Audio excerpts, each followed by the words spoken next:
Bien-aimés frères et sœurs, je suis dans la joie de vous accueillir ce matin dans notre culte numéro 583 de ce dimanche 25 avril 2021. C'est vraiment notre joie d'être ensemble, même si nous sommes à distance à cause de la pandémie du Covid-19. Nous savons que nous sommes unis en lui. Amen. Il est avec nous, nous sommes avec vous les uns avec les autres, quelle que soit la distance qui nous sépare. Alors nous sommes vraiment dans la joie de savoir aussi que notre Dieu nous accueille, notre Dieu nous attendait en ce lieu, notre Dieu savait que nous serions là aujourd'hui, il savait que tu serais là, il savait que je serais là, il savait que nous serions là, alors il est avec nous, amen, car Jésus dit, là où deux ou trois sont assemblés en mon nom, je suis au milieu d'eux. Que notre Dieu soit béni, qu'il soit élevé dans nos cœurs, qu'il nous visite encore ce matin à cause de son esprit qu'il donne, qu'il nous a donné au nom de Jésus-Christ, notre Sauveur. Et à notre tour, nous allons aussi lui dire bonjour, nous allons l'accueillir, nous allons le saluer par notre chaleur, par nos cantiques, par nos chants, par nos prières, par notre adoration. Nous allons invoquer son nom pour que vraiment lui et nous soyons un comme le Christ dit. Si quelqu'un me suit, mon Père l'aimera, je l'aimerai et nous viendrons, nous ferons notre demeure chez lui. Amen. Alors nous serons un avec lui et nous le sommes à cause de notre foi en lui. Gloire à Dieu. Merci beaucoup. Vraiment, je suis dans la joie et j'espère que cette joie vous touche aussi, que cette joie est la vôtre aussi. Nous continuons ce dimanche où nous reprenons notre série Ministère de destruction et de construction. Et nous allons donc continuer avec cette série que nous avions interrompue dans cette période pascale. Nous la reprenons là où nous en étions restés. Série Ministère de destruction et de construction. Et ce sera l'enseignement numéro 6 pour la socialisation religieuse des enfants. C'est notre enseignement numéro 6. Et cette socialisation religieuse des enfants est une suite 4. J'espère que vous vous y retrouvez. Et en tout cas, nos séries sont donc sur notre chaîne YouTube et les premières parties sur notre page Facebook. Nous allons donc adorer notre Dieu par nos cantiques, par nos prières, par nos silences même, par nos requêtes. Nous commençons aujourd'hui avec ce cantique EPPA numéro 7. Emmanuel, Emmanuel, il s'appelle Emmanuel. Dieu se révèle parmi nous, il s'appelle Emmanuel.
Amen. Emmanuel signifie Dieu avec nous. Immanuel. Dieu est avec nous. Alléluia. Éternel, fais-moi connaître tes voies. Enseigne-moi tes sentiers. Conduis-moi dans ta vérité et instruis-moi. Éternel, fais-moi connaître tes voies. Enseigne-moi tes sentiers. Conduis-moi dans ta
Oui, Seigneur, je veux vraiment que tu m'instruises aujourd'hui, que tu m'instruises par ta parole, que tu m'instruises par ta présence, que tu m'instruises par ton amour pour moi, que ton Esprit Saint soit le maître en moi, soit le maître dans ma vie. Alléluia. Seigneur, nous sommes devant ta face ce matin.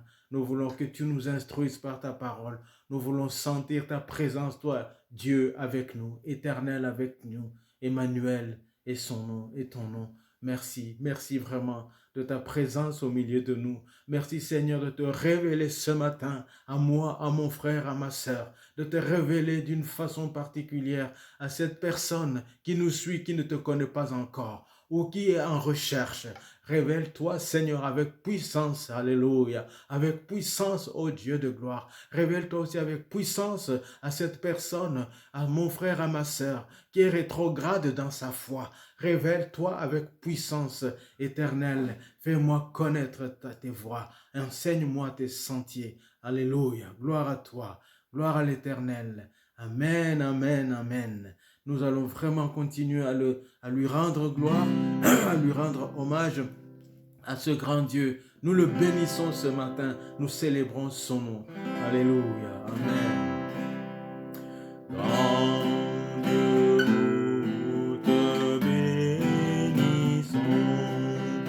Nous célébrons tes louanges éternelles. Nous t'exaltons de concert avec les anges et prosternés devant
Vraiment que son immense charité dure à toujours dans nos vies, dans nos cœurs, dans nos maisons, dans nos quartiers, dans notre pays, dans nos pays là où nous nous trouvons. Que son immense charité, son immense amour, cet amour sans condition puisse durer et continuer à nous faire vivre et à toucher les cœurs des âmes. Amen. C'est pour cela que nous avons vraiment une grande joie d'être dans sa maison. Un jour dans tes parvis vaut mieux que 1000 ailleurs.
Ah, Seigneur, merci.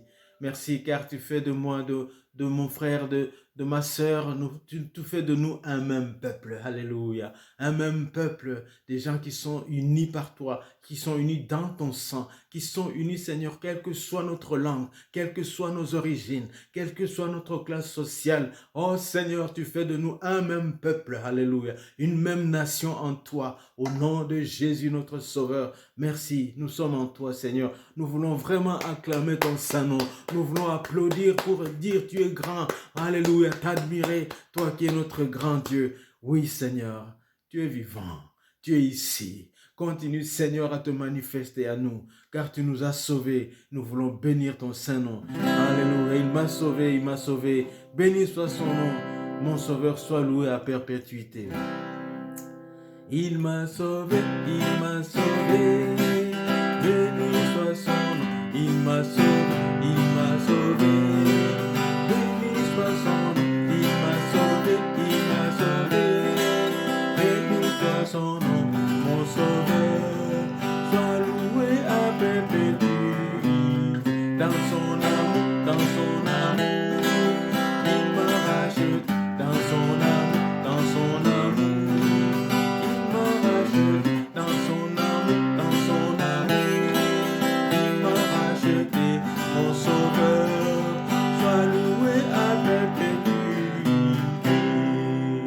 et on le suivra, je le suivrai. Toujours avec toi, je le suivrai. Toujours avec toi, je le suivrai. Toujours avec toi, mon sauveur, sois loué à perpétuité. Alléluia, alléluia. Béni soit son nom, alléluia, alléluia. Béni soit son nom, alléluia, alléluia. Béni soit son nom, mon sauveur, sois loué à perpétuité. Alléluia, alléluia. Béni soit son nom, alléluia, alléluia. Béni soit son nom, alléluia, alléluia. Béni soit son nom, mon sauveur, sois loué à perpétuité.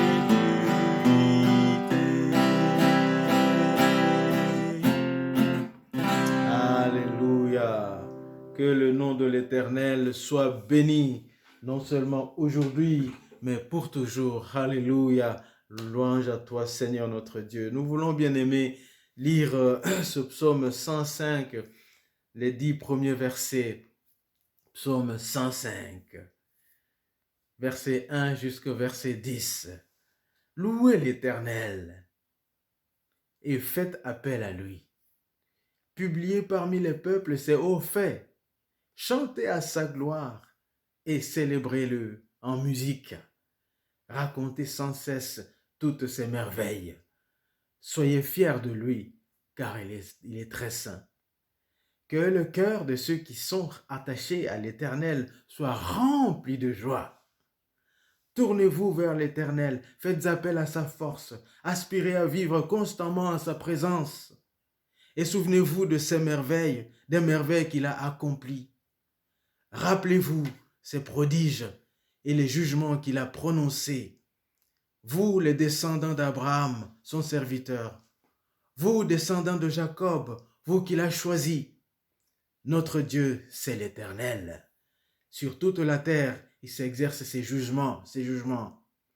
Il se souvient pour toujours de son alliance, de ce qu'il a donné, sa parole, pour 1000 générations. Il a conclu un traité avec Abraham et l'a confirmé par serment à Isaac. Il l'a confirmé à Jacob en faisant une loi pour Israël, une alliance pour toujours. Alléluia. Amen. Invoquons le nom de notre Dieu. Comme nous l'avions dit tout à l'heure, nous savons qu'il est au milieu de nous. Mais nous, à notre tour, nous voulons aussi invoquer son saint nom. Notre Dieu, notre Père, Maître du ciel et de la terre. Notre secours est en ton nom. Toi, Éternel, qui as fait les cieux et la terre. Nous n'avons pas d'autre Dieu que toi. Toi seul est Dieu. Et nous te serrons dans nos cœurs. Nous serrons ta parole dans nos cœurs. Ce matin, Seigneur, nous invoquons ton saint nom pour que tu descendes avec puissance parmi nous. Alléluia. Que tu descendes avec puissance dans mon cœur. Que tu descendes avec puissance dans la maison de mon frère et de ma sœur. Que tu descendes avec puissance là où nous sommes, là où chacun se trouve, en voyage ou chez soi, au nom de Jésus. Oh Seigneur, nous invoquons ton nom pour que aujourd'hui, nous qui sommes venus dans ce temple ou dans ce lieu de prière ou dans notre maison de prière, là où nous sommes, avec des fardeaux sur nos cœurs, nous sortions de ce moment libérés de toi, libérés par toi plutôt, libérés par ton Esprit Saint. Seigneur, augmente ma foi, augmente la foi de ma sœur, augmente la foi de mon frère, augmente notre foi, augmente la foi de l'Église. Car nous voulons être en communion avec toi. Nous voulons, Seigneur, vivre avec toi, la main dans la main. Nous voulons marcher avec toi. Nous voulons, Seigneur, que ce culte te soit agréable. Merci, Seigneur. Merci de nous visiter. Merci de guérir ceux qui sont malades au travers de ce culte, puisque tu es présent parmi nous. Merci de toucher ceux qui sont affaiblis dans leur foi, puisque tu nous visites ce matin. Alléluia. Oh Dieu de gloire. Dieu de gloire, nous invoquons ton nom, parce que quand tu arrives auprès de ton peuple, tu ne le laisses pas comme il était. Nous voulons partir de ce moment, terminer ce moment de prière, d'adoration, ce moment de culte, tout changer, tout transformer, parce que tu nous auras visités, puisque tu es avec nous. Tu nous transformes, Seigneur, par le renouvellement de l'intelligence. Oh, Papa, je me mets sur ton autel ce matin, ton autel sacré, pour que tu me transformes par ta présence, tu me transformes par ta parole, tu me transformes, Seigneur, de cette domination spirituelle, la bonne domination qui libère. Viens libérer les cœurs enchaînés par les démons. Viens libérer les cœurs enchaînés par le diable, dans le nom puissant de Jésus. Alléluia, alléluia. Merci Seigneur de délivrer tous ceux qui sont enchaînés par l'ennemi au nom de Jésus. Aujourd'hui, Seigneur, tu les libères. Aujourd'hui, Seigneur, tu les visites. Aujourd'hui, Seigneur, tu leur parles à nouveau. Oh, Papa, merci. Merci car tu es ici. Merci car tu me transformes. Merci car tu nous transformes. Tu transformes la face de ton Église.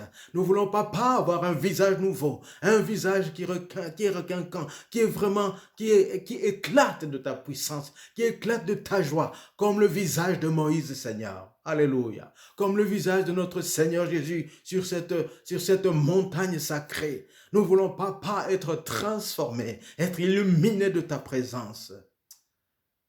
Merci, Seigneur, d'être avec chacun d'entre nous. Tu connais nos cœurs, tu connais nos joies et nos peines. Daigne visiter chacune de nos familles dans notre Église, mais aussi toutes les familles sur la terre.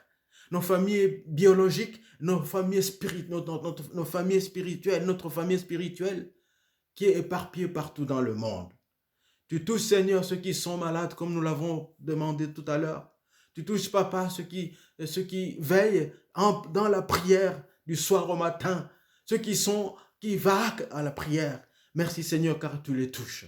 Merci de toucher les chorales, de toucher les chantres. Merci, Seigneur, de transformer tous ceux qui te servent, de toucher les pasteurs dont je fais partie, de toucher nos familles pastorales. Merci Seigneur, nous t'invoquons dans la vie de chaque membre de famille pastorale, dans la vie de chaque membre de famille qui travaille comme membre du conseil d'église, membre de consistoire. Je te loue Seigneur, je te bénis. J'invoque ton saint nom sur tous ceux qui sont à genoux dans la prière, sur tous ceux qui travaillent pour la bienfaisance, tous ceux qui travaillent comme évangélistes, tous ceux qui travaillent comme aumôniers d'hôpitaux, de prisons. Seigneur, merci. Nous invoquons ton nom ce matin pour que tu chemines avec nous, que tu chemines avec moi, que tu chemines avec chacun de nous, que vraiment ce culte te soit agréable.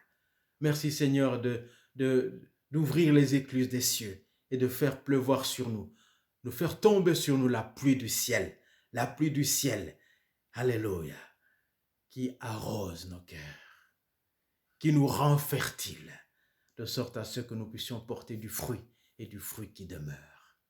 Alléluia. Bien-aimés frères et sœurs, que la grâce et la paix de notre Dieu soient avec vous et avec tous ceux qui invoquent le nom de notre Seigneur Jésus-Christ. Alléluia. Amen. Amen. Nous écoutons avec un cœur humble le conseil que le Seigneur nous adresse, nous envoie ce matin. Dans Matthieu, chapitre 7, versets 21 à 23. Matthieu, chapitre 7, versets 21 à 23, c'est Jésus-Christ qui parle. Pour entrer dans le royaume des cieux, il ne suffit pas de me dire Seigneur, Seigneur. Il faut accomplir la volonté de mon Père céleste. Au jour du jugement, nombreux sont ceux qui me diront, Seigneur, Seigneur, nous avons prophétisé en ton nom, nous avons chassé des démons en ton nom, nous avons fait beaucoup de miracles en ton nom. Je leur déclarerai, je ne vous ai jamais connu. Allez-vous-en, vous qui pratiquez le mal. Ce matin, mon frère, ma sœur, le Seigneur nous envoie ce conseil pour que nous puissions nous regarder. Ce n'est pas puisque je suis pasteur que je suis nécessairement sauvé. Ce n'est pas puisque tu es pasteur comme moi que tu vis dans l'église, que tu viens à l'église régulièrement ou tu pries que tu es nécessairement sauvé. Jésus dit, ce n'est pas ceux qui me disent Seigneur, Seigneur, qui entreront dans le royaume de mon Père céleste, mais ceux-là qui font la volonté de mon Père. Quand nous écoutons sa parole et nous la mettons en pratique, là, nous pouvons dire oui, nous sommes avec le Seigneur. Mais sinon, nous sommes à côté. Et la volonté de Dieu, c'est quoi? Comme Jésus disait dans sa prière, c'est que nous croyons en son nom, au nom de Jésus que Dieu a envoyé sur la terre. Alors, tu es peut-être dans l'église, né dans l'église, tu as grandi dans l'église, mais tu n'as pas encore noué cette relation personnelle avec Jésus. Ce matin est une occasion à ne pas rater. Et c'est une occasion à ne pas manquer, car Jésus te tend la main. Il te tend la main, accueille-la ce matin. Fais sa volonté. Dis-lui, je t'aime Seigneur, je t'accueille dans mon cœur. Mon frère, ma sœur, tu es déjà chrétien, chrétienne. Nous sommes déjà en lui, mais tu arrives à reculer dans ta foi. Tu te poses des questions, tu es dans un croisement de chemin. Tu ne sais pas si tu vas avant ou tu fais quoi. Le Seigneur t'interpelle ce matin. Ne mets pas un pas de travers, car le Seigneur t'interpelle ce matin. N'entreront dans le ciel, n'entreront dans le royaume du Père que ceux-là qui font la volonté du Père. Alors reviens. Dieu ne te rejette pas. Dieu ne te juge pas. Moi non plus, je ne te juge pas. Mais j'insiste, reviens. J'insiste, comme disait l'apôtre Paul. Nous vous en supplions, soyez réconciliés avec Dieu. Amen. Alors, prions avec ce cantique. Veux-tu briser du péché le pouvoir? La force est en Christ. Alléluia. La force est en Christ. Seigneur, pardon.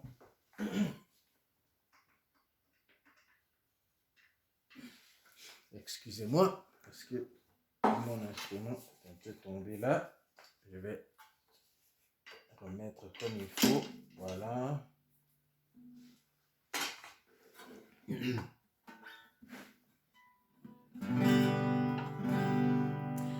Veux-tu briser du péché le pouvoir? La force est en Christ, la force est en Christ. Si dans ton cœur tu veux le recevoir, la force est dans le sang de Christ. Je suis fort, fort, oui, puisque vainqueur par le sang de Jésus. Je suis fort, fort, oui, plus que vainqueur par le sang de Jésus, mon sauveur.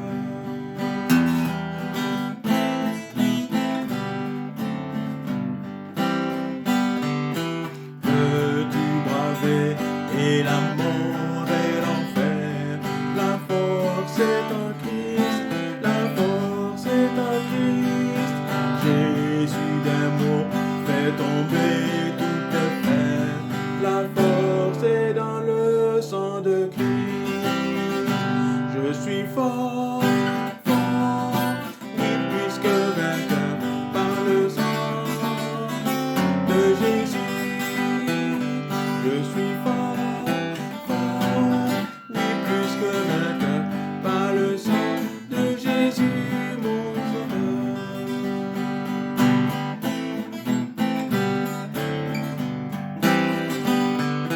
Veux-tu marcher toujours pur, triomphant? La force est en Christ, la force est en Christ. Pour te garder, Jésus est tout puissant. La force est dans le sang de Christ. Je suis fort, fort, oui, plus que vainqueur par le sang de Jésus, mon sauveur. Je suis fort, fort, oui, plus que vainqueur par le sang de Jésus, mon sauveur.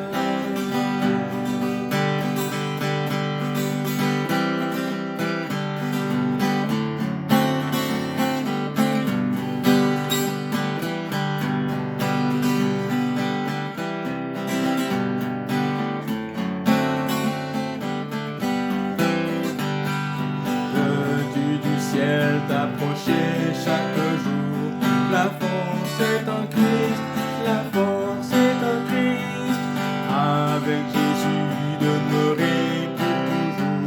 La force est dans le sang de Christ. Je suis fort, fort, oui, plus que vainqueur par le sang de Jésus, mon sauveur. Je suis fort, fort, oui, plus que vainqueur par le sang de Jésus, mon sauveur. Par le sang de Jésus, mon sauveur. Par le sang de Jésus, mon sauveur.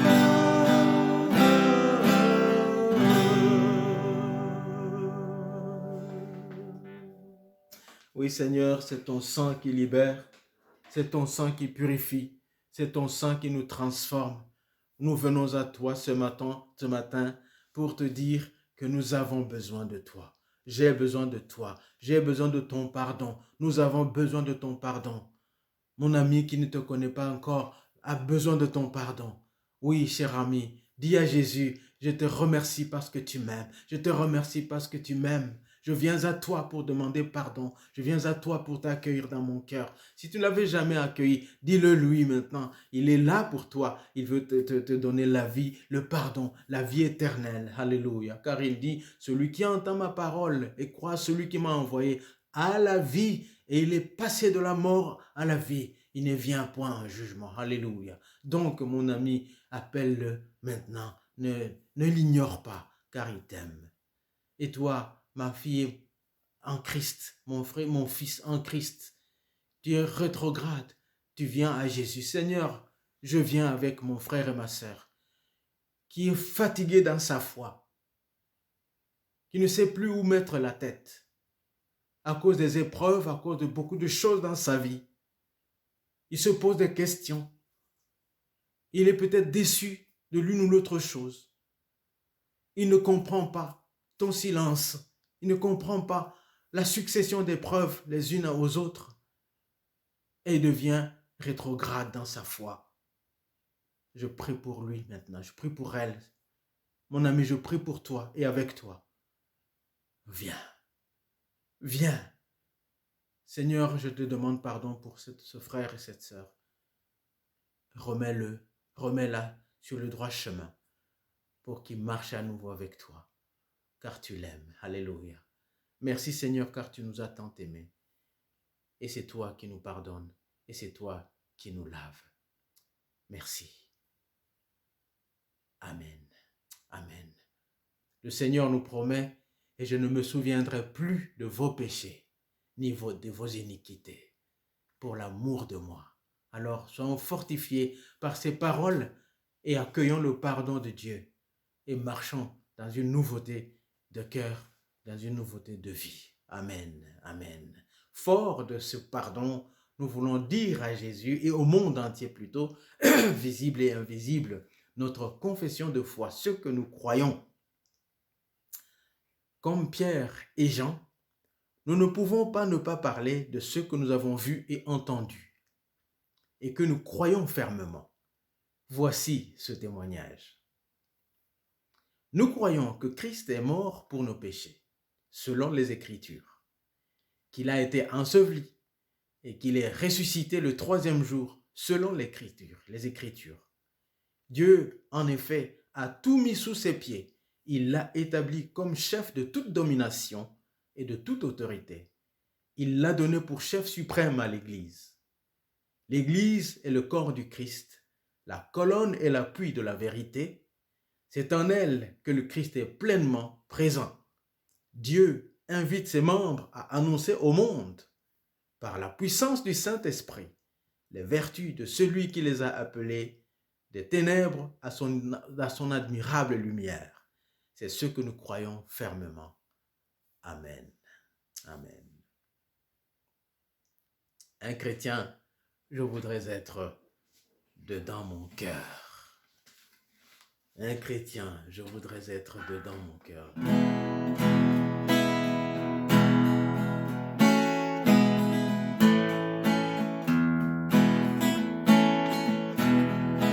Un chrétien, je voudrais être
tel Judas, je ne veux être que dans mon cœur, que dans mon cœur, tel Judas, je ne veux être que dans mon cœur,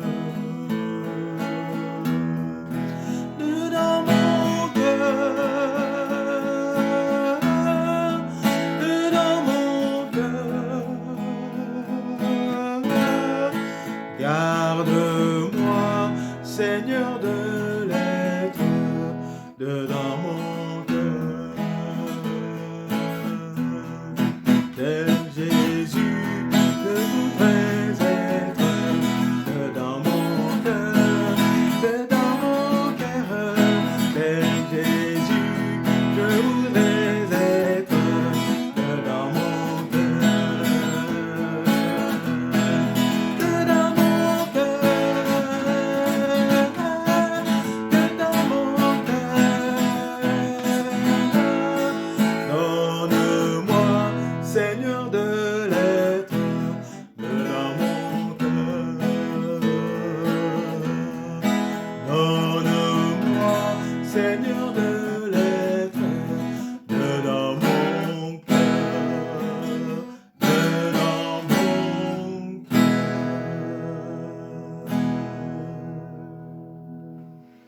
Oh, quel beau chant, quelle belle prière.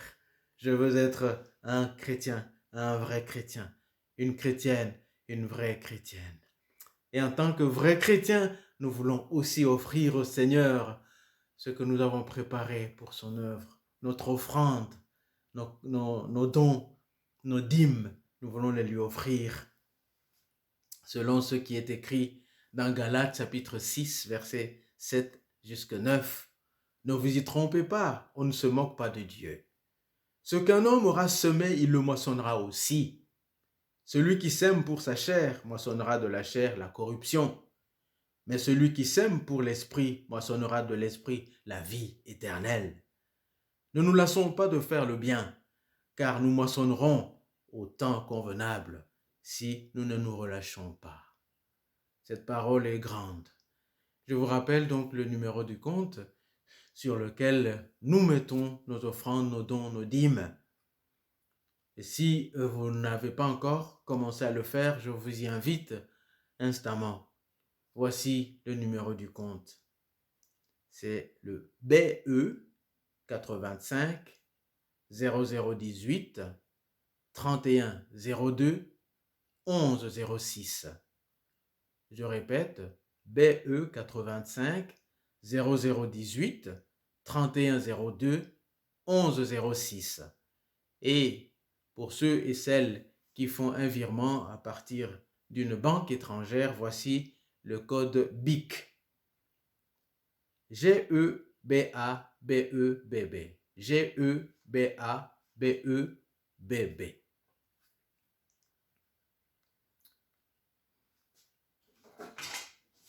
Nous chantons la strophe, le refrain. Accepte mon offrande. Et c'est notre prière, ô Jésus, Fils de Dieu. Accepte mon offrande, ô Jésus, Fils de Dieu, et que sur moi descende la flamme du salut.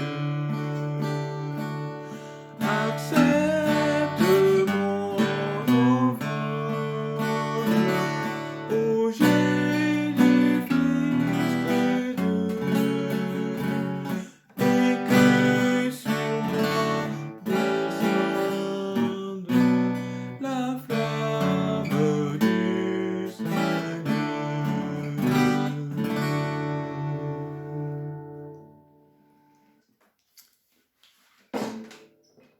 Merci, notre Dieu, merci, car nous te donnons une partie de ce que tu nous as donné.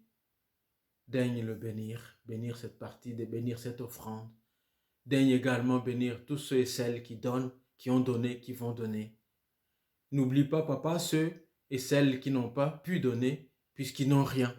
Merci de les aider aussi pour qu'ils aient de quoi te donner une prochaine fois. Et nous ne manquons pas, Éternel notre Dieu, d'intercéder pour ceux et celles qui cherchent un travail. Donne-le-leur, Seigneur. Permets-leur d'avoir un travail, de décrocher un emploi pour que des bénédictions matérielles que tu leur donnes, ils puissent aussi bénir ton Église. Merci de nous bénir ensemble. Nous prions pour ta parole.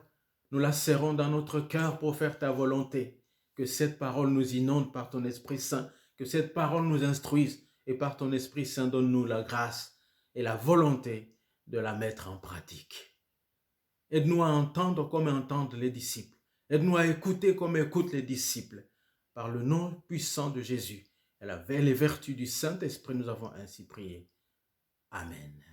Amen. Série Ministère de destruction et de construction. Ministère de destruction et de construction selon Jérémie 1. Et nous sommes, pour rappel, dans notre enseignement numéro 6, socialisation religieuse des enfants. Nous avons commencé cette série il y a déjà quelque temps. Nous parlons de la socialisation religieuse des enfants et c'est notre suite 4. Lisons la parole du Seigneur dans Deutéronome chapitre 6, versets 4 à 7. Deutéronome chapitre 6, versets 4 à 7. Lisons au nom de notre Seigneur Jésus. En espérant que vous avez trouvé dans votre Bible Deutéronome chapitre 6 à partir du verset 4 jusqu'au verset 7. Écoute Israël, l'Éternel notre Dieu est le seul Dieu et le seul Éternel. Tu aimeras l'Éternel ton Dieu de tout ton cœur, de toute ton âme et de toute ta force. Et ces commandements que je te donne aujourd'hui seront dans ton cœur. Tu les inculqueras à tes enfants et tu en parleras quand tu seras dans ta maison, quand tu iras en voyage, quand tu te coucheras et quand tu te lèveras. Amen. Prenons un deuxième texte dans Proverbes chapitre 3, verset 21. Mon fils, que ces enseignements ne s'éloignent pas de tes yeux, garde la sagesse et la réflexion. Proverbe 3, verset 21, je relis. Mon fils, que ces enseignements ne s'éloignent pas de tes yeux, garde la sagesse et la réflexion.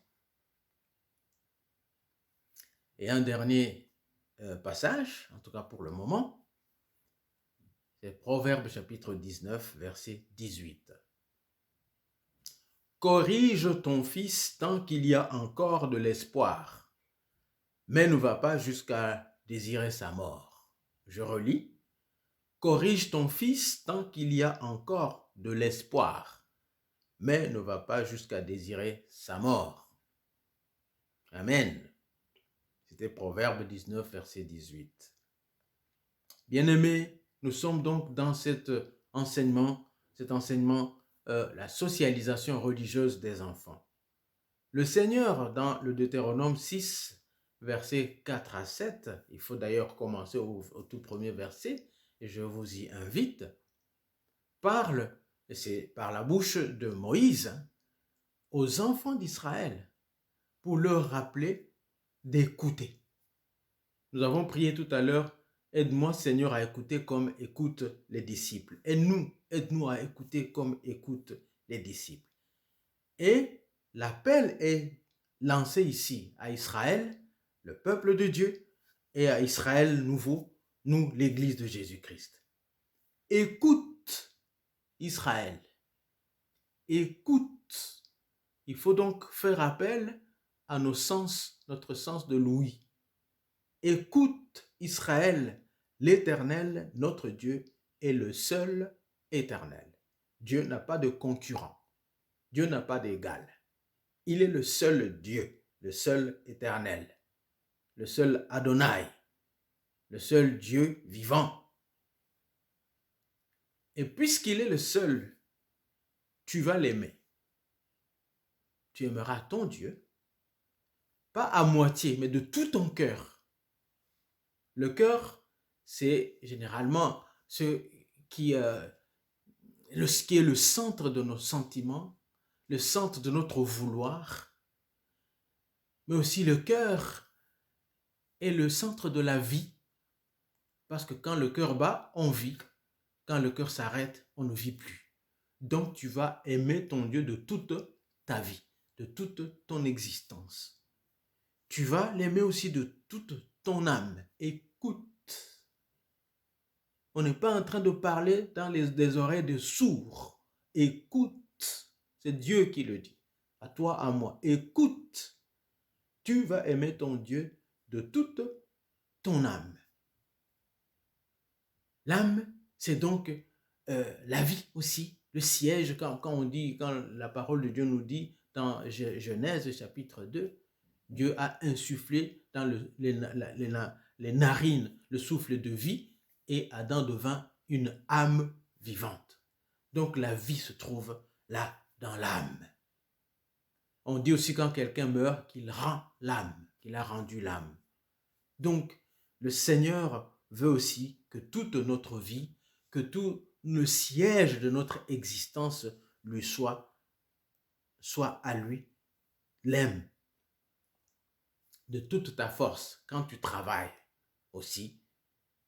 Tout ce que tu fais par ta force doit aussi rendre gloire à Dieu. Et notre vigueur aussi se trouve dans notre progéniture, dans nos enfants. Nous allons aimer Dieu aussi en montrant le chemin de Dieu à nos enfants. Au verset 6, l'Éternel dit par la bouche de Moïse, « Et ces commandements que je te donne aujourd'hui seront dans ton cœur. » C'est-à-dire que tu ne vas pas les oublier. Je rappelle que le livre du Deutéronome, en grec Deutéronomos signifie une loi dite une deuxième fois. Le livre du Deutéronome rappelle la loi que les enfants d'Israël connaissaient déjà. Car dans l'Exode, Dieu a donné les 10 commandements. Dans le Lévitique, Dieu donne vraiment sa loi. Dans les Nombres aussi, le livre des Nombres. Au Deutéronome, on le rappelle. C'est pourquoi il dit, écoute, afin que tu n'oublies pas. Il rappelle chaque fois. Souviens-toi. On le trouve beaucoup de fois, ce mot, ce verbe de se souvenir dans le Deutéronome. Alors, ces commandements que je te donne seront dans ton cœur. Il faut qu'ils soient dans ton cœur. Et pour les perpétuer, tu vas les inculquer à tes enfants. Tu es parent, je suis parent, voilà notre devoir. Inculquer la volonté de Dieu à nos enfants. Dans notre maison, en voyage, quand nous dormons, quand nous nous réveillons, nous montrons à nos enfants le chemin de Dieu. Il s'agit ici d'un devoir spirituel qui va aussi avoir des répercussions sur toute la vie. Il ne s'agit pas d'enseigner aux enfants seulement le chemin d'aller vers le ciel. C'est le plus important d'ailleurs. Mais pas que. C'est toute la vie. Comme j'aime ce texte de l'apôtre Paul qui dit « Christ est ma vie ». Amen. Christ est ma vie. Je dis, quand Christ, votre vie paraîtra. Donc, Christ est notre vie. Il ne s'agit pas simplement du voyage vers le ciel, mais quand nous sommes ici aussi, comme nous sommes ici, nous mangeons, nous dormons, nous nous reposons, nous faisons nos hobbies, hein? Tout ce que nous faisons, nous travaillons, nous allons à l'école, nous revenons, nous étudions, tout ce que nous faisons avec Christ. Comme j'ai déjà eu à l'enseigner il y a plusieurs mois d'ici, la vie christique. Il n'y a pas seulement que la vie christocentrique qui est centrée sur le Christ, mais la vie christique. Nous devenons des Christ. sans arrogance, bien entendu, parce que Christ est notre vie. Si Christ est notre vie, nous sommes aussi sa vie. Si Christ est notre vie, nous sommes la vie de Christ. Comme 1 et 1 font 2, donc 2 égale 1 et 1. Alors voilà, c'est avec tout notre cœur. Nous allons donc inculquer la volonté de Dieu à nos enfants. De quelque manière que ce soit, dans toutes les circonstances possibles. Et il faut le faire tant qu'il y a encore l'espoir. Ça veut dire qu'il faut commencer tôt. Corrige ton enfant tant qu'il y a encore l'espoir. Enseigne à ton enfant le chemin qu'il doit suivre tant qu'il y a encore l'espoir. Dans ma langue maternelle, Ebembe, il y a un proverbe qui dit « Et ceux que Bungo et les bobis et les bobis ». Je pense que vous avez bien compris. Un poisson, on peut le plier tant qu'il est encore frais. Mais quand il est déjà sec, il y a des poissons salés, des poissons séchés, par exemple les poissons fumés. Quand il est déjà sec, essaie de le plier, il va se casser. Ça veut dire qu'un enfant, il faut le corriger tôt, commencer à lui montrer le bon chemin très tôt. Si tu laisses et que tu vas commencer maintenant, quand il aura 10 ans, quand il aura 15 ans, quand il aura 11 ans, c'est trop tard. Il va se casser. Il va y avoir des cassures. Il va y avoir des étincelles entre toi et lui. Ce n'est pas possible. Commence à enseigner à ton enfant tant qu'il est encore temps. C'est ça la parole de Dieu. Mais il met aussi un bémol pour dire, attention, il ne faut pas corriger l'enfant avec colère. Quand tu es en colère, ne va pas jusqu'à désirer sa mort. Donc, il y a des parents aussi qui peuvent tuer leurs enfants en les corrigeant. Il ne faut pas. L'Écriture ne nous donne pas ce droit-là. Donc, elle nous demande de nous contrôler quand nous enseignons nos enfants le chemin qu'ils doivent suivre et quand nous les corrigeons. Il faut les corriger avec amour, les corriger, bien entendu, avec fermeté, mais ne pas aller jusqu'à désirer leur mort. Attention, un accident vite arrivé. Et c'est pour cela, d'ailleurs, qu'il vaut mieux éviter le plus possible les corrections corporelles, les punitions corporelles, sauf quand c'est nécessaire. Parce qu'il le faut aussi. Il le faut aussi, de temps en temps. Alors, voilà, nous sommes donc dans cette socialisation religieuse des enfants, de l'enfance à l'adolescence. Je voudrais rappeler que dans cette socialisation religieuse des enfants, nous avons déjà étudié 2 étapes ou 2 stades, à savoir le premier stade de 0 à 2 ans, que nous avons appelé, et c'est pas moi, c'est Jean Piaget qui l'appelle comme ça, stade sensorimoteur. Le deuxième stade va de 2 à 7 ans. C'est le stade préopérationnel. Aujourd'hui, nous verrons le troisième stade de 7 à 12 ans. Stade opérationnel concret. Pour ce stade opérationnel concret, il faut d'abord que nous nous souvenions qu'au sujet des 2 à 7 ans, stade préopérationnel, nous avons entre autres constaté que les enfants sont capables de représenter les choses par le langage.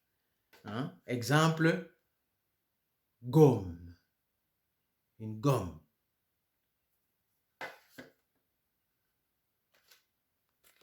Ampoule.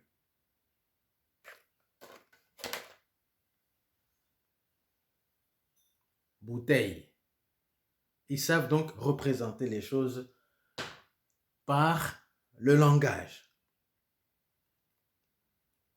Nous avons aussi dit que les enfants entre 2 et 7 ans, ils savent représenter les choses par les nombres. Et là, ils vont dire une gomme.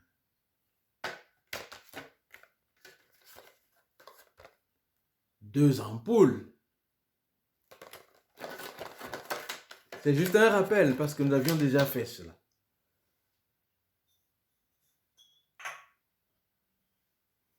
Ils vont dire 3 bouteilles. 3 bouteilles.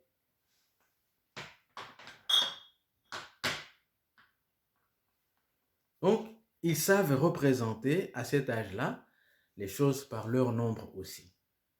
Nous avons également dit que les enfants à cet âge-là, 2 à 7 ans, sont incapables d'un raisonnement logique et commettent des erreurs concernant les relations d'équivalence.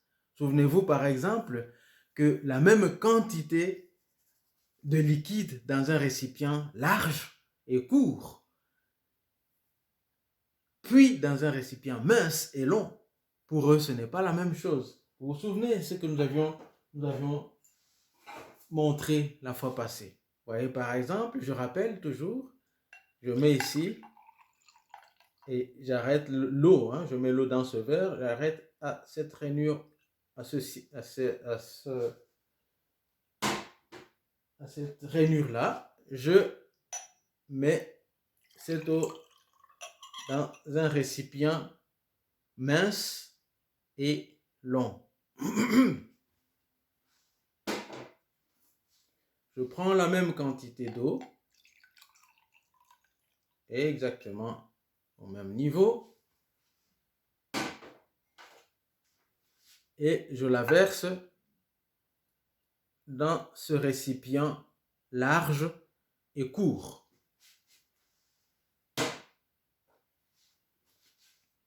Montrer à l'enfant de 2 à 7 ans ces 2 quantités d'eau, vous voyez bien. Demandez-lui dans lequel de ces récipients il y a plus d'eau. Il va vous dire sans tergiverser, sans hésiter, c'est dans le verre qu'il y a plus d'eau. Et pourtant, c'est la même quantité exactement. Donc, nous avons dit que à cet âge-là, les enfants ne savent pas encore les relations d'équivalence et ils font donc des erreurs par rapport aux choses, aux quantités d'eau. Alors, les enfants aussi, à cet âge-là, c'est une deuxième chose à nous rappeler, sont incapables de comprendre plus d'une chose à la fois. Maintenant, à ce troisième stade, le stade opérationnel concret, 7 à 12 ans, les choses vont évoluer. Premièrement, les enfants deviennent capables de concepts de conservation. C'est-à-dire quoi? C'est-à-dire que contrairement à ce que nous venons de voir ici, tout à l'heure, ils peuvent maintenant comprendre, assimiler plus d'une chose à la fois. Et ça, c'est intéressant. Exemple. Ils vont maintenant dire, Dieu est pour moi, mais il est aussi pour les autres. Ça, ils vont le comprendre maintenant à la fois. Dieu m'aime, mais il aime aussi mon ami. Ici donc, mon frère, ma soeur, la pensée égocentrique accepte, c'est parce que nous vous avons dit, nous avons dit que l'enfant est très très égocentrique à cet âge-là. Maintenant, entre 7 et 12 ans, la pensée égocentrique accepte par la même occasion la pensée de l'amour du prochain. C'est-à-dire, c'est la pensée altruiste, la pensée qui aime l'autre, une autre personne, autre que soi-même. Et les deux sont désormais comprises à la fois. En même temps, l'enfant est égocentrique, en même temps, parce qu'il veut Dieu pour lui-même, mais en même temps, maintenant, entre 7 et 12 ans, ça évolue, il comprend aussi que Dieu est pour autrui. Et ces deux pensées vont être comprises à la fois, en même temps. L'enfant comprend aussi en même temps le péché et le pardon. Il assimile le fait que s'il fait quelque chose de mal, il peut le réparer en s'excusant ou en demandant pardon. Il peut le faire à ses proches, il peut aussi le faire envers Dieu, avec Dieu. L'enfant, à cet âge, entre 7 et 12 ans, il assimile à la fois euh, c'est quoi d'être orgueilleux, c'est quoi d'être humble, c'est quoi de reconnaître ses torts. Là, il l'assimile en même temps, ensemble, à la fois. Voici une anecdote pour nous aider à comprendre ceci. Deux frères entre 7 et 12 ans d'âge s'étaient disputés. Après qu'ils ont expliqué chacun la situation, il s'est avéré que le plus jeune avait provoqué son grand frère et lui avait manqué de respect. Le papa a alors demandé au plus jeune, « Tu sais que tu as mal agi envers ton grand frère ?» Celui-ci, le visage renfrogné, a répondu, « Oui. » Le papa lui a demandé ensuite, « Quand on a mal agi, qu'est-ce qu'on fait ?» Le gamin a répondu, « On demande pardon. » Et le papa de dire, « Tu sais ce qu'il te reste à faire ?» Il a répondu, « Oui, mais je ne veux pas. Je ne veux pas lui demander pardon. » J'étais présent, hein? J'ai vu ça. De mes propres yeux, j'ai entendu de mes propres oreilles. Voyez que l'enfant comprend à la fois la notion de politesse, de respect envers les grands, ou quand il parle avec ses pairs. Il comprend à la fois cette notion de politesse et la notion d'impolitesse, quand il est insolent, par exemple. Il assimile à la fois l'obéissance et la désobéissance. Voici ce qui s'est joué là, dans son dialogue avec son père. Il assimile à la fois cela, l'obéissance et la désobéissance, la confiance et le doute, la foi et le manque de foi, etc. Bref, il comprend en même temps, c'est-à-dire sans que cela l'embrouille, une vérité et son contraire. Amen. Ça, c'est entre 7 et 12 ans que cela arrive. Deuxième élément à retenir aussi, c'est que alors que, comme je l'ai rappelé tout à l'heure, les enfants de 2 à 7 ans n'étaient pas capables de comprendre que la même quantité de liquide dans un récipient, comme nous l'avons montré tout à l'heure, un récipient mince et long, et la même quantité dans un récipient large et court, il n'est pas encore capable de comprendre que c'est la même chose. Maintenant, entre 7 et 12 ans, ils sont, ces enfants, capables de raisonnement logique, capables de comprendre les analogies. Je donne ici quelques exemples. Papa, si je ne peux pas mentir, toi tu peux mentir? Tu vois la logique ici, que dans la tête et l'esprit de l'enfant. Papa, si je ne peux pas mentir, toi, tu peux mentir? L'enfant comprend que papa ou maman peuvent lui accorder la chose demandée quand il la juge bonne pour lui ou elle. L'enfant comprend cela. De même, petit à petit, l'enfant comprend que Dieu peut lui accorder ce qu'il lui demande si seulement Dieu le juge bon, bon pour lui ou pour elle. Il va commencer à comprendre cela à cet âge-là. Vous voyez que l'égocentrisme est en train d'évoluer vers autre chose. Et progressivement, à cet âge, l'enfant comprend que papa ou maman peuvent dire non à sa demande, même s'il n'est pas content de la réponse, de cette réponse. Et de même, il assimile la réalité selon laquelle Dieu peut ne pas lui accorder ce qu'il lui a demandé. Par exemple, la guérison de son chien. Par exemple. Même si l'enfant n'est pas heureux de cette réponse-là. Mais il va commencer à assimiler cela, que Dieu peut dire non aussi. Il peut être déçu, mais il va comprendre que Dieu, il va commencer à comprendre que Dieu peut dire non aussi. Et pour lui apprendre la patience, les parents peuvent lui dire « Attends » quand il a demandé quelque chose. L'enfant comprend par analogie que Dieu peut ne pas répondre immédiatement à une prière. Il apprend ainsi à savoir attendre. Il apprend la patience. Ça va vraiment comme ça et nous pouvons donc profiter de tous ces moments-là pour enseigner aux enfants le chemin qu'ils doivent suivre. Parce qu'ici, entre 7 et 12 ans, ils sont capables d'apprendre plusieurs choses en même temps. Ainsi, par analogie à l'autorité des parents, l'enfant apprend petit à petit la souveraineté de Dieu. Que Dieu est au ciel et fait ce qu'il veut. Comme papa et maman, ils peuvent faire ce qu'ils veulent par rapport à moi. Bien entendu, il y a de bonnes choses. Mais parfois, ces bonnes choses, l'enfant ne les comprend pas comme ça. Mais il apprend ainsi la souveraineté des parents, l'autorité des parents et la souveraineté de Dieu. Troisième élément, c'est comme ils sont maintenant capables de raisonnement logique et peuvent comprendre les analogies, les enfants de 7 à 12 ans sont aussi capables d'opérations mathématiques avec inversion. Par exemple,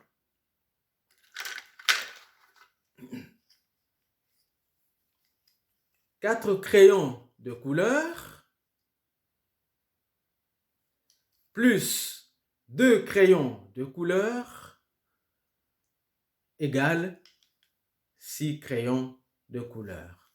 1, 2, 3, 4, 5, 6. Ils apprennent les opérations mathématiques. Donc, 6 crayons de couleur moins 2 crayons de couleur donne 4 crayons de couleur. D'où cette compréhension mathématique que 4 plus 2 égale 6. Donc, ils vont apprendre aussi que 6 moins 2 reste 4. Ou bien 6 moins 4 reste 2. Parce qu'ils auront compris cette opération-là. Je refais ici. 6 moins 2, il reste 4. Ou bien 6 moins 4, il reste 2. Ils vont comprendre cela maintenant, l'inversion, l'opération mathématique et l'inversion. Si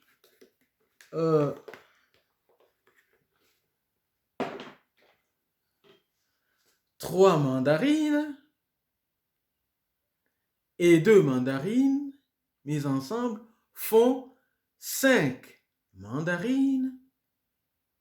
Donc, 5 égale 3 plus 2. Parce qu'ils ont compris que 3 plus 2 égale 5. Donc, 5, c'est la même chose que 3 et 2. Ou bien, 5, c'est la même chose que 2 et 3. Ils apprennent ainsi la logique, les mathématiques, l'inversion, la commutativité. Ils apprennent cela. Ainsi, bien-aimés, par le raisonnement logique et le raisonnement mathématique, ils vont arriver, par exemple, à comprendre ceci sur l'omniprésence de Dieu. Donc, sur le fait que Dieu est présent partout. Comme Dieu est esprit, c'est-à-dire souffle, c'est Ruah ou pneuma, c'est ça Dieu. En hébreu, Ruah, en grec, pneuma, c'est le souffle. Comme Dieu est esprit, donc souffle, on peut dire même vent, ou pensons à l'air par exemple, à l'air, et que le souffle ou l'air se trouve partout, que ce soit en plein air ou dans une maison, dans un lieu ouvert ou dans un lieu fermé, sur la terre sèche ou sous l'eau ou encore dans l'air. Cela aide à comprendre le fait que Dieu soit partout en même temps et que rien ne l'empêche d'être ici où nous nous trouvons, en même temps là et en même temps là où vous vous trouvez, là où vous êtes, même quand les portes seraient fermées. Donc il comprend cela par analogie parce qu'il est capable maintenant de faire l'analogie, de comprendre les choses qui sont abstraites comme ça. Amen. Cette évolution est importante pour nous à aider nos enfants à connaître de plus en plus des vérités sur Dieu. Suffisons-nous de ces exemples. En conclusion, je voudrais épingler 5 petites choses, qui sont grandes d'ailleurs, 5 choses importantes. Premièrement, retenons que chaque stade de croissance se construit sur le stade précédent et va le compléter.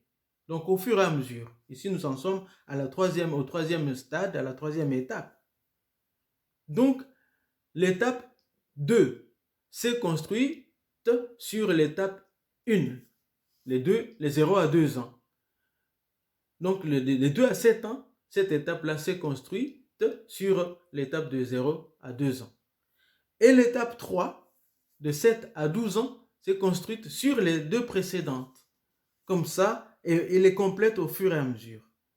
Ainsi, les parents et les agents de l'éducation construisent leur enseignement. On le voit ici à l'école du dimanche aussi, et dans les enseignements, et dans l'éducation que nous donnons à nos enfants. Donc, je disais, les parents et les agents de l'éducation construisent leur enseignement de sorte que les enfants assimilent au fur et à mesure des vérités de la vie. Ça, c'était une première chose à retenir. Deuxièmement, cela se fait aussi par essai et erreur. C'est important de le souligner, car il n'y a pas d'école de parentalité. Avant de nous marier, avant de vivre donc en couple, on n'a pas d'école pour nous enseigner à comment être enfant. C'est pour cela que nous, les parents, nous sommes appelés à l'humilité.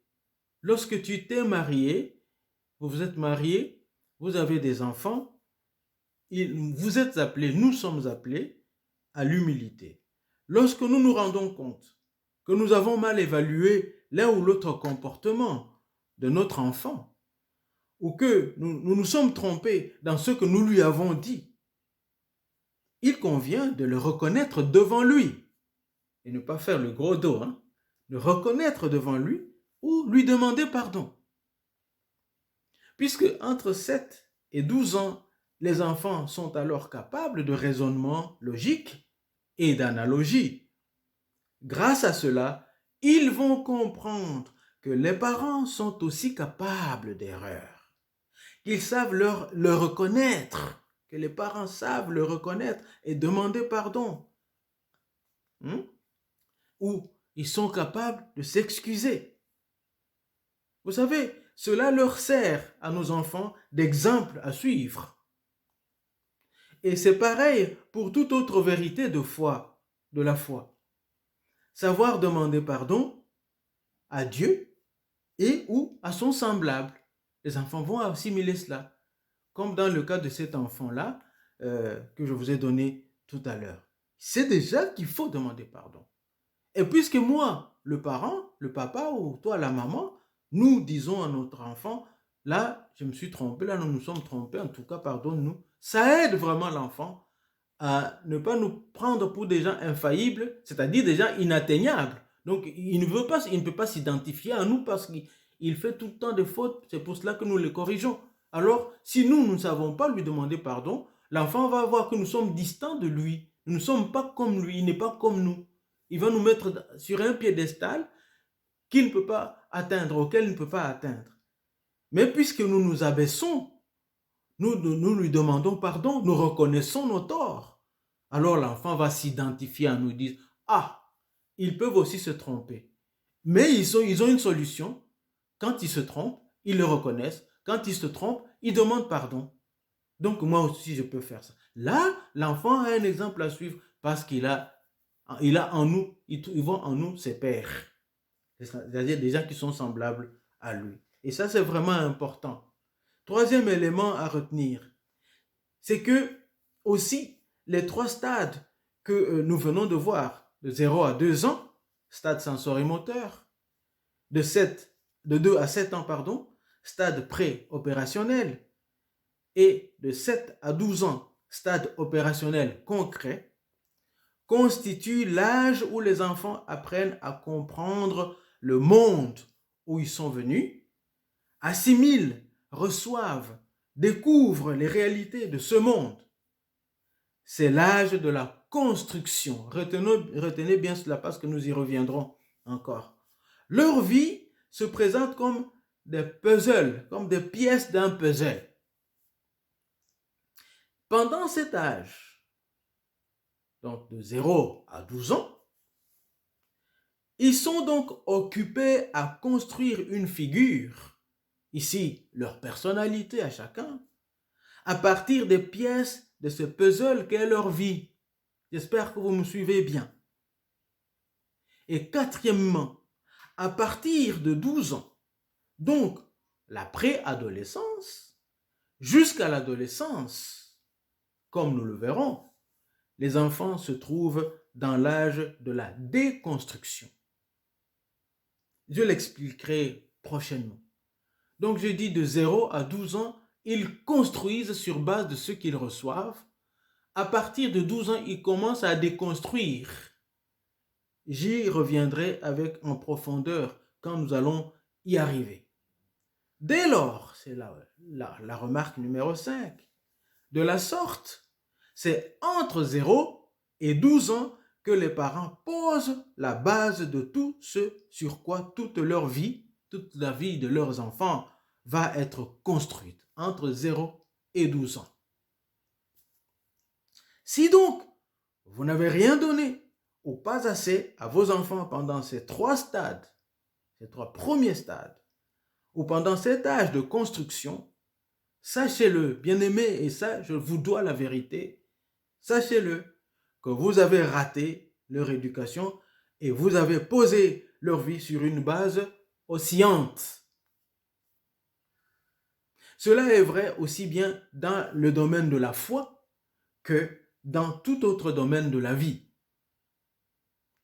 Des enfants qui n'ont pas reçu ou pas assez de guidance pendant les trois premiers stades de la vie, c'est-à-dire le cas des enfants rois, c'est le cas, je voulais dire, c'est le cas des enfants rois que l'on laisse tout faire quand ils veulent, comme ils veulent, où ils veulent. Ces enfants-là sont exposés à devenir instables psychologiquement, irréfléchis sur le plan comportemental. C'est-à-dire, ils sont instables sur le plan psychologique. C'est des enfants qui vont souvent aller chez le psychologue pour l'une ou l'autre raison parce qu'ils ont des troubles terribles dans leur vie. Ils sont aussi, je disais, irréfléchis sur le plan comportemental. Ils font des choses dont ils savent que ce n'est pas bon, mais puisqu'ils ont été élevés comme ça, ils le font parce qu'ils continuent à être égocentriques. Et ils font ce qu'ils veulent, quand ils veulent, où ils veulent, comme ils veulent. Donc, ils sont irréfléchis sur le plan comportemental et ils sont désordonnés dans leur agir quotidien. Ils sont égocentriques, comme je l'ai suggéré tout à l'heure, sur le plan amoureux ou dans leur rapport aux autres.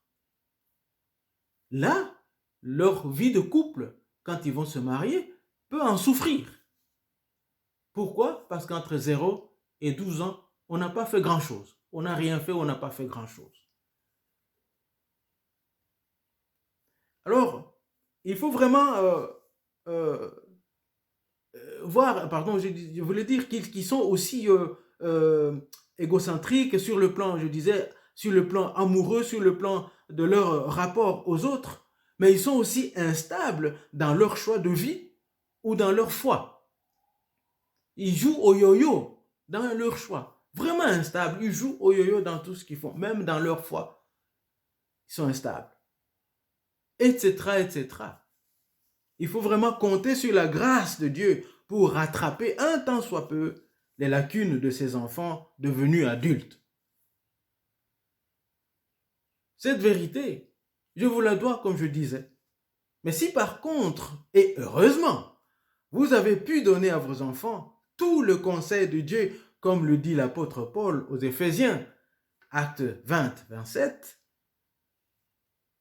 Estimez-vous heureux, estimez-vous heureuse, car assurément vous avez dressé une fondation solide sous l'édifice de la vie de vos enfants. Je le dis pour vous, je le dis aussi pour moi. Certes, rien n'est parfait sous le soleil, rien.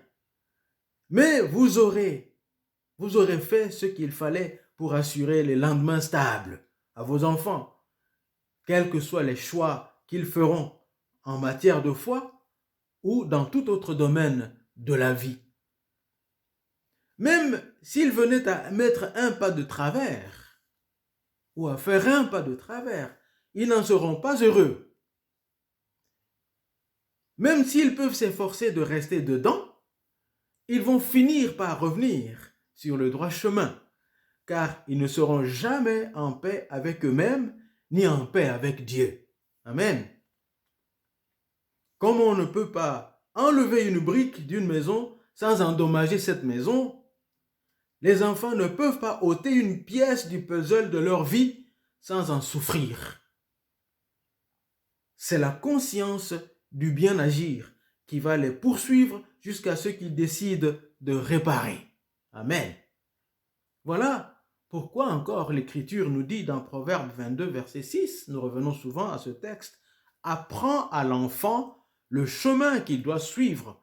Même quand il sera vieux, il n'en déviera pas. Même s'il a mis un pas de côté, il va revenir parce que c'est quelque chose qui est en lui, qu'il a reçu entre 0 et 12 ans. » Vous comprenez, bien-aimés, que cela ne vient pas tout seul. C'est à chacun à apprendre à son enfant ce chemin-là. Dès le premier jour de son existence, ne disons pas il était encore un petit, non. Dès le premier jour. Et ça, je le dis souvent. J'y reviens souvent. Voilà pourquoi je dis souvent que le métier de parent est une grave responsabilité. Car tous les enfants sortent d'un foyer pour aller dans le monde. Alors, quelle sorte d'enfants, quelle sorte de produits, si je peux m'exprimer ainsi, nous donnons au marché du monde? C'est vraiment une responsabilité grave. Que Dieu nous vienne en aide et que chacun de nous s'applique à mettre en pratique ses enseignements. Prochainement, nous allons voir le stade suivant, celui de 12 ans et plus. Avez-vous des questions?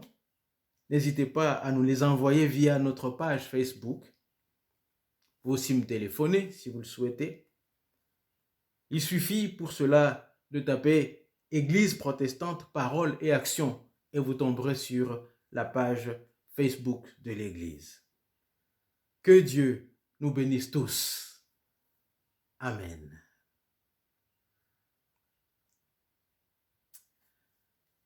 Nous allons prier maintenant pour nous, les parents. Nous allons prier aussi pour nos enfants. Nous chantons « Il y a une puissance dans le nom de Jésus pour briser les chaînes. Là où nous avons fauté, Dieu est capable de nous remettre, de corriger, de nous aider. Même s'il y aura encore des failles. Mais vraiment, Dieu est capable. Il y a une puissance dans le nom de Jésus. Il y a une puissance dans le nom de Jésus. Il y a une puissance dans le nom de Jésus. Pour briser les chaînes, pour briser les chaînes, pour briser les chaînes. Pour briser les chaînes, pour briser les chaînes, pour briser les chaînes. Il y a une puissance dans le nom de Jésus. Il y a une puissance dans le nom de Jésus. Il y a une puissance dans le nom de Jésus. Pour briser les chaînes.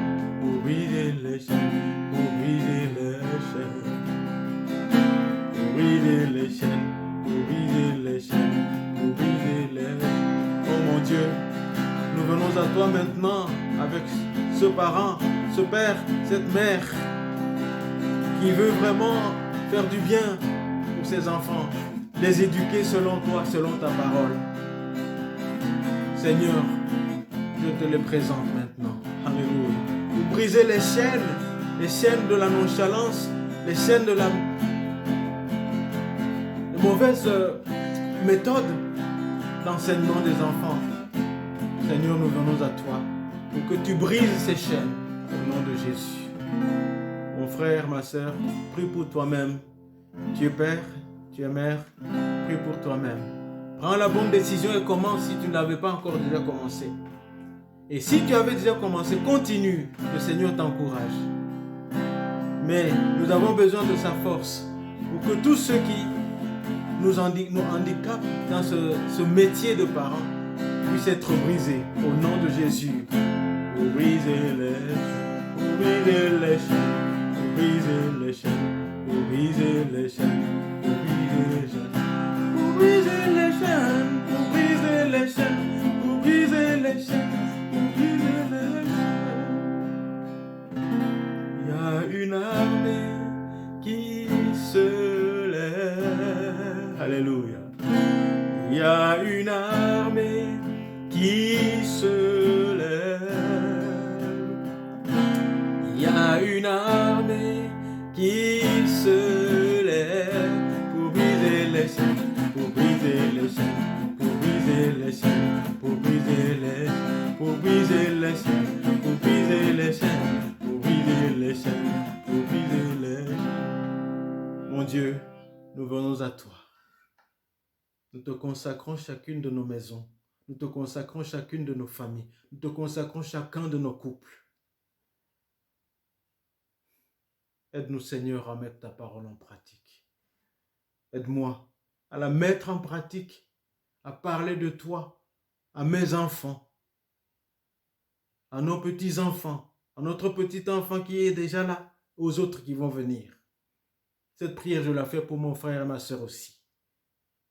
Aide-nous à être de bons enseignants, de bons accompagnateurs de nos enfants. Brise, Seigneur, toute chaîne de négligence au nom de Jésus. Pardonne-nous là où nous avons été négligents. Pardonne à ma soeur, à mon frère qui sont parents, là où ils ont été négligents. Pardonne à nos enfants, Seigneur, quand ils ne nous écoutent pas. Montre-nous ce qu'il faut faire, papa. Tu nous dis, corrige ton enfant. Tant qu'il y a encore de l'espoir, nous voulons le faire et ne pas faillir. Aide-nous à être fermes dans ce que nous disons à nos enfants. Nous demandons aussi, Seigneur, que tu brises les chaînes de l'orgueil chez nos enfants. Le cœur dur. Donne-leur l'humilité à nos enfants, qu'ils s'entendent entre eux, dans le nom puissant de Jésus, grâce à ta parole que nous leur donnons. Alléluia. Oh, j'entends les chaînes tomber. Alléluia. J'entends les chaînes tomber. J'entends les chaînes tomber. J'entends les chaînes tomber. J'entends les chaînes tomber. J'entends les chaînes tomber. J'entends les chaînes tomber. Alléluia. Le Seigneur est à l'œuvre, mon ami. Le Seigneur est à l'œuvre, mon frère. Le Seigneur est à l'œuvre, ma soeur. J'entends les chaînes tomber. J'entends les chaînes tomber. J'entends les chaînes tomber.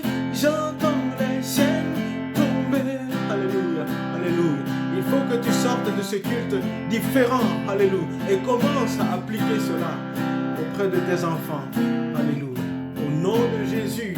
Les chaînes tombent, les chaînes tombent, les chaînes de la négligence tombent, les chaînes de la peur tombent au nom de Jésus, afin que Dieu fasse de nous les parents qu'il veut que nous soyons, pour que le monde soit meilleur. Alléluia.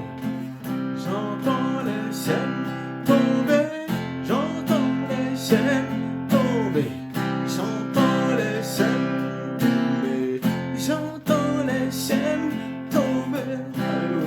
Merci Seigneur, car tu nous délivres. Tu nous délivres. Tu délivres nos familles. Tu délivres nos enfants. Tu délivres nos enfants de tout orgueil. Tu délivres nos enfants, Seigneur, de cette perdition au nom de Jésus. Tu vois, Papa, ceux d'entre nos enfants qui mettent un pas de côté. Seigneur, que ta parole que nous avons plantée en eux puisse agir par ton Esprit Saint au nom de Jésus. Alléluia. Mon ami, prie pour tes enfants. Tu es maman, prie pour tes enfants. Tu es papa, prie pour tes enfants. Tu es grand-mère, grand-père, prie pour tes petits-enfants. Alléluia. Et continue à le faire. Et tant que tu peux leur donner conseil, fais-le au nom de Jésus. Oui, c'est vrai. Quand on est grands-parents, on n'a pas l'autorité première sur nos petits-enfants. Ce sont leurs parents qui ont l'autorité première de les éduquer. Donc, toi et moi qui sommes parents, nous avons une grave responsabilité. Je voudrais aussi, mon frère et ma soeur, toi qui es grand-parent, que le Seigneur te délivre aussi de toute fausse culpabilité par rapport à une mauvaise conduite, à de mauvaises décisions de tes petits-enfants. Parce que le responsable numéro 1, c'est leur père et leur mère. Toi, tu as éduqué le père et la mère. À eux, à leur tour, d'éduquer leurs enfants. Mais nous, on prie pour eux. J'entends les chaînes tomber. Les chaînes de la culpabilité tombent chez toi, de toi, grand-père, grand-mère. Les chaînes tomber. J'entends les chaînes tomber. Nous sommes responsables, bien-aimés, des enfants que Dieu nous a donnés. N'oublions pas, et ce n'est pas pour culpabiliser que je dis ça, mais n'oublions pas qu'il y a des hommes et des femmes qui remuent ciel et terre pour avoir un enfant et ne l'ont pas. Mais toi, tu l'as, tu as des enfants, tu as un enfant, tu as des enfants. Tu fais comme si tout est acquis. Tu les laisses faire tout ce qu'ils veulent faire, quand ils veulent, où ils veulent, comment ils veulent. Nous aurons à comparaître tous devant le tribunal de Christ pour rendre compte de ce que nous aurons fait étant dans ce corps. Alors, que les chaînes de ta nonchalance tombent, que les chaînes de ta négligence tombent aujourd'hui au nom de Jésus, pour que les enfants qui sortiront de ton foyer puissent être des enfants, des personnes, des adultes qui vont faire que le monde s'en trouve un peu mieux. Au nom de Jésus, c'est ça. Et quand nous prions, que ton règne vienne et que ta volonté soit faite sur la terre comme au ciel, nous sommes aussi partie prenante dans cette prière. Par rapport à nos enfants, par rapport à nos familles, par rapport à nos maisons. Que Dieu te bénisse. Que Dieu nous bénisse. Alléluia. Alléluia.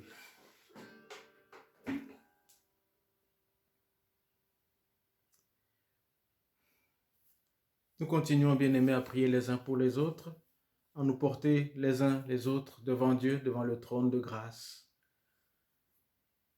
Ce lundi, c'est notre sœur Dorothée qui va nous conduire dans la prière de 18h. Je serai en réunion de la pastorale du centre, mais je verrai avec l'emploi du temps, sinon je suivrai par après. Mais nous sommes ensemble. Continuons vraiment à nous porter les uns les autres. Je serai avec vous encore vendredi à la réunion de prière via YouTube. J'aimerais aussi que nous prions pour mes oncles, par alliance, les deux frères de mon beau-père au Congo, qui sont vraiment très malades, problème de prostate. L'un s'appelle Lucien, l'autre s'appelle André. Merci de prier pour eux avec nous. Et nous continuons à prier pour ceux d'entre nous qui sont malades. Nous continuons aussi à penser à notre sœur Annick Verag. Nous continuons à prier pour notre sœur Renée, notre sœur Chantal. Et les uns pour les autres, continuons à prier pour nos différentes familles et pour les gens que nous connaissons aussi. Alors que nous arrivons à la fin de ce culte, nous voulons recevoir l'exhortation que Dieu nous envoie par la bouche de Paul aux Romains 15, 13. Que le Dieu de l'espérance vous comble de toute joie et de sa paix, par votre confiance en lui. Ainsi, votre cœur débordera d'espérance par la puissance du Saint-Esprit. Alléluia. Nous nous bénissons les uns les autres avec ce cantique. Que la grâce de Dieu soit sur toi. Que la grâce de Dieu soit sur toi pour t'aider à marcher dans ses voies. Reçois tout son pardon et sa bénédiction. Va en paix dans la joie, dans l'amour. Que la grâce de Dieu soit sur toi pour t'aider à marcher dans ses voies.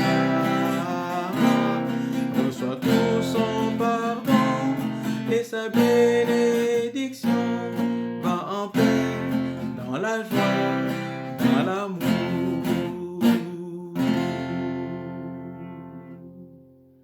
Voilà, bonne semaine et un très bon dimanche. Je vous aime beaucoup de l'amour du Seigneur. Bisous.